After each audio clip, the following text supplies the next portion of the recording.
You cannot carbon date dinosaur bones. Here's what Hollywood gets wrong, all the time. Now, carbon dating is one method of radiometric dating that we use to measure the age of things like rocks or fossils. However, it is only one of multiple methods that we use, and it only has an age range that it can measure up to about 50,000 years, which is not long enough to measure the age of a dinosaur bone. For that, you would probably use something like uranium-lead dating to measure the age of the rocks that you find the fossils in, and because you're finding that fossil in that rock, you can assume the fossil is the same age as the rock. But what actually is radiometric dating? Thankfully, all of these dating methods use the exact same method, they just have different half-lives, which means they can measure different amounts of time. We can measure the half-life of radioactive isotopes that we can find in nature in rocks and in carbon.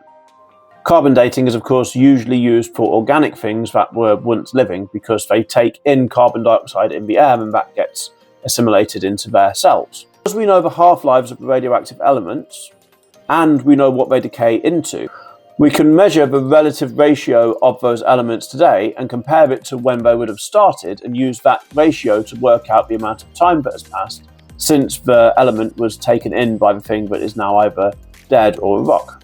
For rocks, we can assume that the initial ratio is 0, and for something like carbon-13, we can assume the initial ratio is the same today as it is or was back when something died. We also use isochron dating or our knowledge of multiple decay chains to work out initial ratios, but that's a little bit beyond the scope of this video. The best part about radiometric dating is that we have different time periods that we can measure and they overlap.